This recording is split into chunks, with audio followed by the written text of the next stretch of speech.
America में फिर एक नया तूफान आ रहा है जो 285 किलोमीटर प्रति घंटे की रफ्तार के साथ आगे बढ़ रहा है।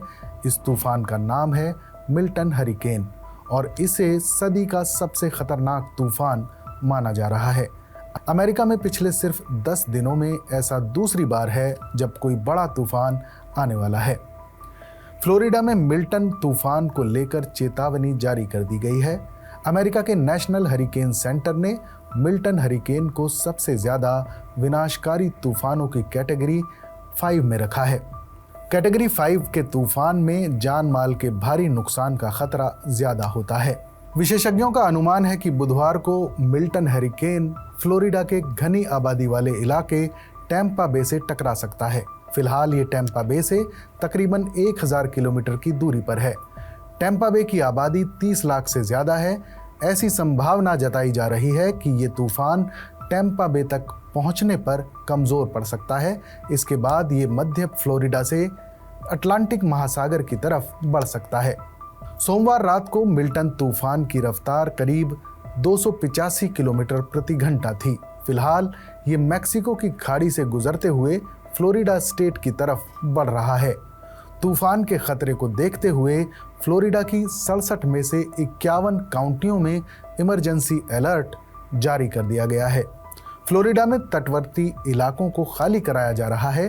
अब तक करीब 5 लाख लोगों को सुरक्षित जगह पर पहुंचाया जा चुका है। फ्लोरिडा के गवर्नर डी सेंटिस ने लोगों से तूफान के लिए तैयार रहने की अपील करते हुए जल्द से जल्द सुरक्षित जगहों पर चले जाने को कहा है। कुछ इलाकों में तूफान से बचने के लिए शेल्टर बना दिए गए हैं और लोगों को सुरक्षित जगहों पर शरण देने के लिए काम चल रहा है। कोलोराडो स्टेट यूनिवर्सिटी के मौसम वैज्ञानिक फिल क्लॉड्सबैक ने कहा है कि मिल्टन को तूफान का दर्जा मिलने के साथ ही ऐसा पहली बार हुआ है कि सितंबर के बाद अटलांटिक में एक साथ 3 तूफान आए हैं। वहीं मौसम विभाग ने कहा है कि इस तूफान की वजह से फ्लोरिडा में तेज हवाओं के साथ मूसलाधार बारिश और अचानक बाढ़ आ सकती है। तटीय इलाकों में 15 फीट तक ऊंची लहरें भी उठ सकती हैं। National oceanic and atmospheric administration यानी NOAA ने मिल्टन तूफान पर रिसर्च शुरू कर दी है।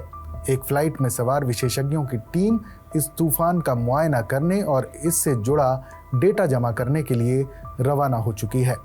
इससे पहले आए हेलेन तूफान ने अमेरिका के दक्षिण पूर्व इलाके में तबाही मचाई हुई थी, जिसकी वजह से शनिवार तक 6 राज्यों में 227 लोगों की मौत हो गई थी। तूफान की वजह से आई आफत में मारे गए लोगों के शवों को निकालने का काम अभी भी चल रहा है, लेकिन कई शव अभी तक नहीं निकल पाए हैं। हेलेन तूफान 26 सितंबर को अमेरिकी तट पर पहुंचा था और उसने फ्लोरिडा से उत्तर की तरफ बढ़ते हुए बड़े पैमाने पर विनाश किया। तूफान के चलते हुई भीषण बारिश में कई मकान बह गए, कई सड़कें नष्ट हो गईं और बिजली, मोबाइल फोन सेवाएं ठप हो गईं। ये अब भी साफ नहीं हो पाया है कि इस तूफान में कितने लोग लापता हैं। साथ ही इस बात का भी अंदाज़ा नहीं लगाया जा सकता कि मरने वालों की संख्या अभी और कितनी बढ़ सकती है। हेलेन तूफान से पहले साल 2005 में अमेरिका में कटरीना तूफान आया था। इसने भी खूब तबाही मचाई थी। अब आपको ये भी बता देते हैं कि टाइफून, हरिकेन और टॉर्नेडो में क्या अंतर है। स्टॉर्म या तूफान वातावरण में एक तरह का डिस्टर्बेंस होता है जो तेज हवाओं के जरिए सामने आता है और उसके साथ बारिश, बर्फ या ओले पड़ते हैं। जब ये धरती पर होते हैं तो आम तूफान कहलाते हैं, लेकिन समुद्र से उठने वाले स्टॉर्म को हरिकेन कहते हैं। हरिकेन आम स्टॉर्म से ज्यादा खतरनाक होते हैं। समुद्रों के लिहाज से देखें तो अटलांटिक और उत्तर पश्चिम महासागरों में बनने वाले साइक्लोन हरिकेन कहलाते हैं। उत्तर पश्चिम प्रशांत महासागर में बनने वाले तूफान टाइफून कहलाते हैं। वहीं दक्षिण प्रशांत महासागर और हिंद महासागर में उठने वाले तूफान साइक्लोन कहलाते हैं।